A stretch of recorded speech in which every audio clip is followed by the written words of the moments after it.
everyone, and welcome back to the English Learning Podcast. I'm Henry, your host, and with me today is my amazing co-host, Sarah. Hey, Sarah. Hey, Henry, and hello to all our wonderful listeners. We're so excited to have you here today. Absolutely. If you're new here, this podcast is all about helping you improve your English in a fun and practical way. And today we have a really exciting topic. Think smart, speak fluent. Yes! If you've ever felt nervous or stuck when speaking English, don't worry. You're not alone. Today, we're going to share simple but powerful techniques to help you think in English and speak more fluently. That's right. We'll break down the biggest mindset shifts, smart strategies, and fun techniques that will help you express yourself confidently in English. And here's a little challenge for you. Stay with us till the end because we have a quick fluency exercise that you can try right away. So, grab a cup of coffee, relax, and let's dive into today's episode. Think smart, speak fluent. All right, now that we've set the stage, let's dive right into today's topic. Why thinking smart helps you speak English fluently. Sarah, let's start with the big question. What does thinking smart actually mean when it comes to language learning? Great question, Henry.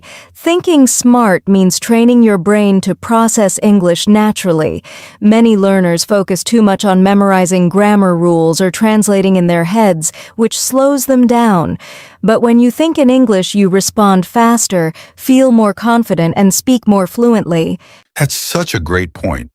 A lot of learners struggle because they translate from their native language to English while speaking.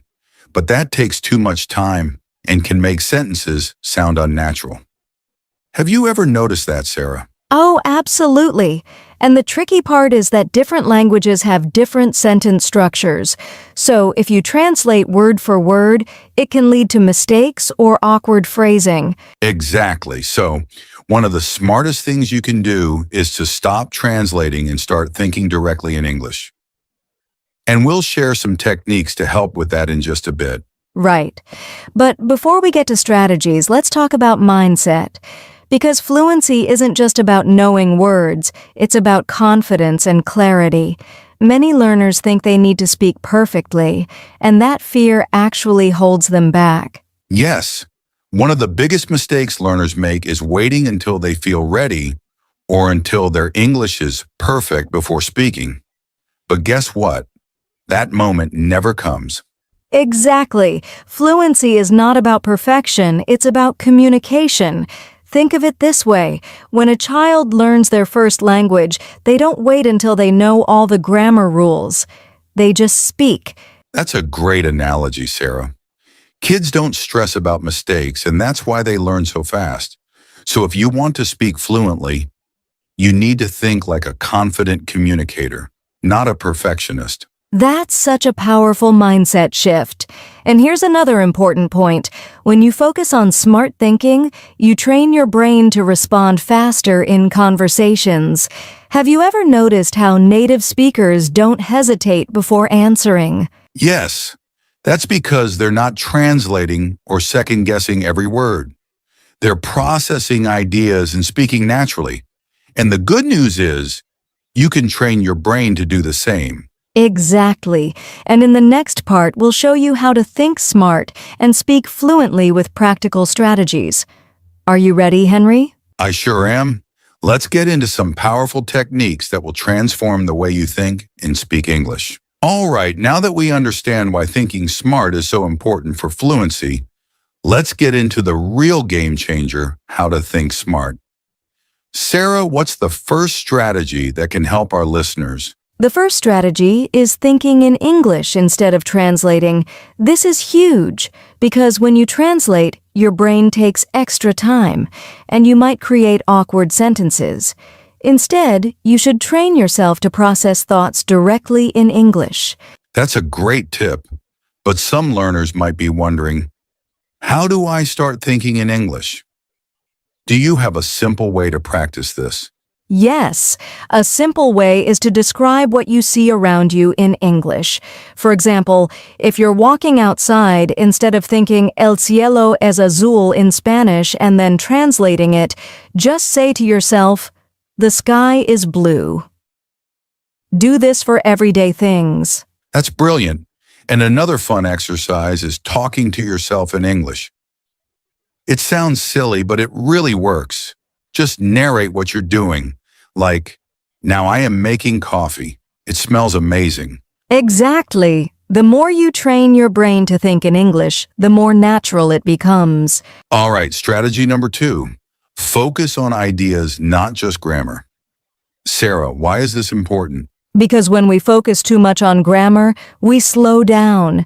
Instead of worrying about every little rule, focus on communicating your message. Most of the time, native speakers won't care if you make a small mistake, as long as they understand you. That's so true. I've met English learners who know all the grammar rules but still struggle to speak. And on the other hand, I've met people who speak with confidence, even if they make small mistakes.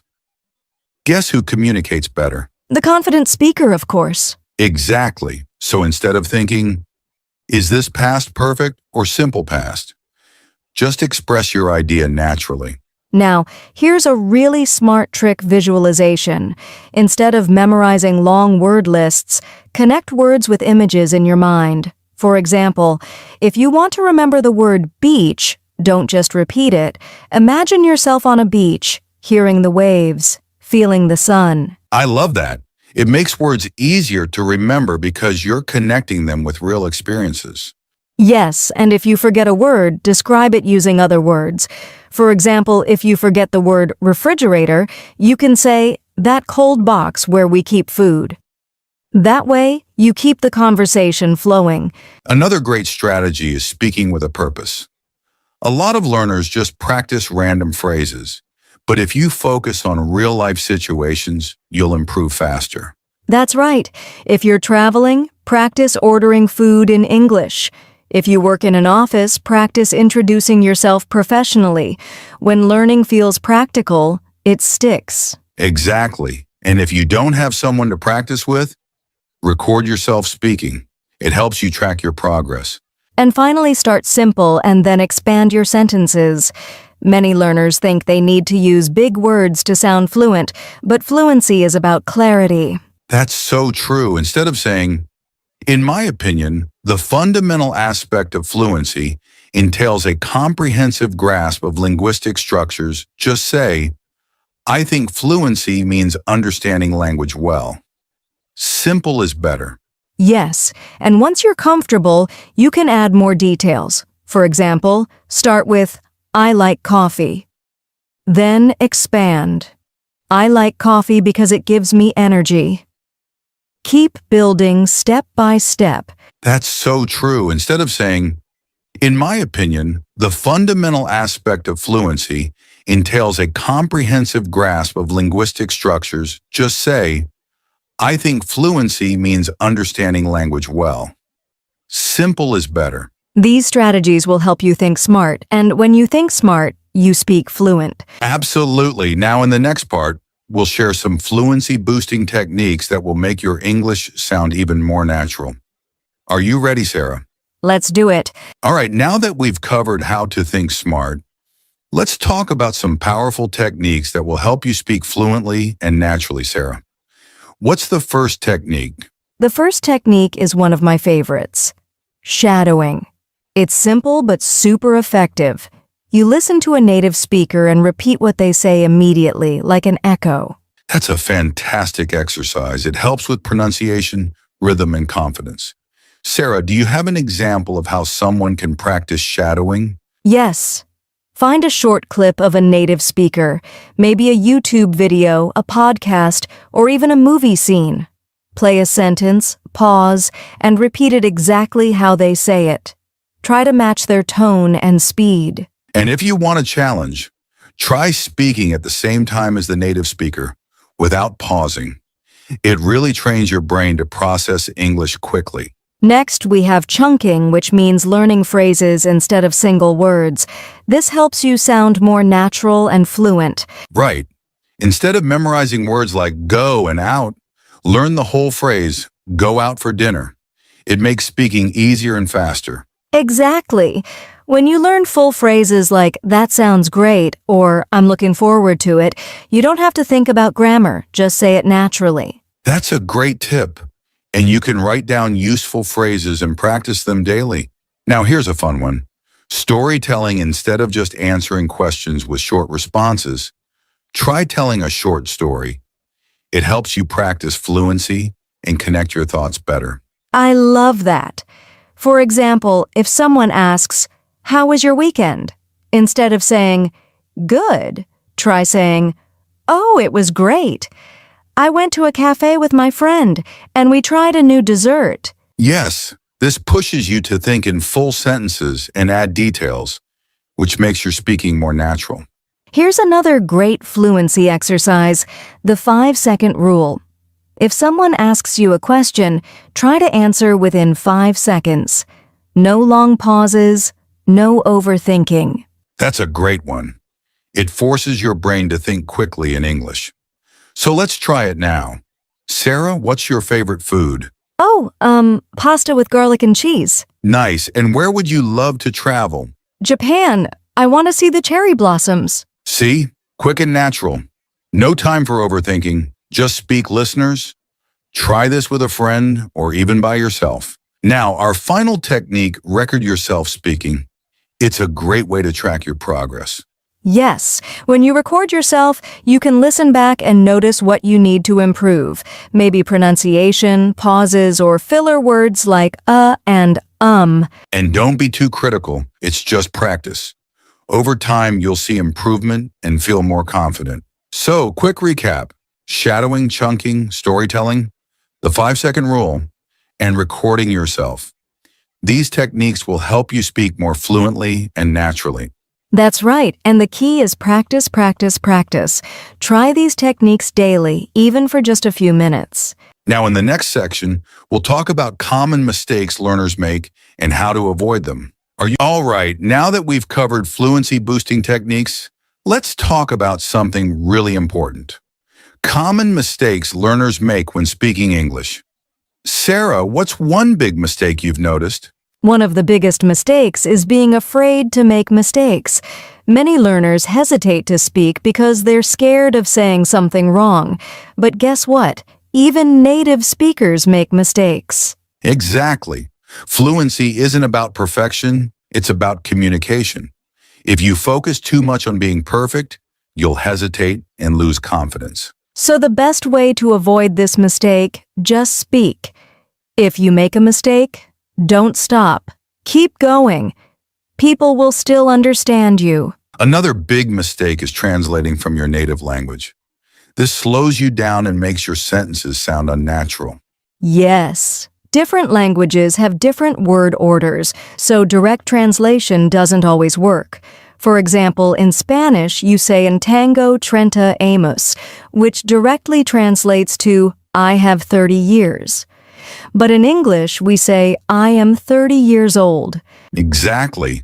So instead of translating, train your brain to think in English by using the strategies we mentioned earlier, like shadowing and chunking. Here's an interesting one. Some learners try to speak too fast to sound fluent, while others speak too slowly because they're thinking too much. Both can be problems. That's true. Speaking too fast can make your words unclear, and speaking too slowly can make conversations feel unnatural. So, the best way to avoid this mistake, find a natural rhythm. Listen to native speakers and match their speed. If you're unsure, try recording yourself and adjusting your pace. Another mistake is sticking to the same basic words all the time. If you always say good or nice, you might sound repetitive. Yes, instead of just saying good, try words like amazing, fantastic, or incredible. It makes your English sound richer and more natural. A simple way to avoid this mistake is to learn synonyms for common words. Write them down and try using a new word every day. And finally, many learners forget that intonation and body language are part of fluent speaking. If your voice is flat, you might sound uninterested, even if your words are correct. That's so true. Imagine saying, "I'm really excited" in a monotone voice. It won't sound convincing. Right. To avoid this mistake, listen to native speakers. Notice how their voice goes up and down, and practice copying their tone and expressions. So let's do a quick recap. Don't fear mistakes, stop translating, find a natural speaking speed, use a variety of words, and pay attention to your voice and body language. That's right. Avoiding these mistakes will help you sound more natural and confident in English. And in the final part, we'll give you some practical tips to keep improving your fluency every day. Wow, we covered so much in this episode. How to think smart, fluency boosting techniques, and common mistakes to avoid. Sarah, what's one key takeaway you'd like our listeners to remember? The most important thing is this: fluency comes from practice, confidence, and smart thinking. The more you expose yourself to English and train your brain to think in English, the faster you'll improve. Absolutely, and remember, it's okay to make mistakes. The goal isn't to be perfect, it's to communicate. Exactly. So to all our listeners, here's your challenge. Pick one of the fluency techniques we talked about today and start practicing right now. Maybe try shadowing, storytelling, or the 5-second rule. And don't forget, fluency is a journey, not a destination. Keep practicing, stay consistent, and most importantly, enjoy the process. If you enjoyed this episode and found it helpful, make sure to subscribe to our podcast so you never miss an episode. And if you want more fluency tips, follow us on YouTube, Instagram, or wherever you get your podcasts. Also, leave us a comment or review. We love hearing from you. That's right. Tell us, what's your biggest fluency challenge? We'd love to cover it in a future episode. All right, that's it for today. Keep practicing, keep speaking, and remember, think smart, speak fluent. See you in the next episode.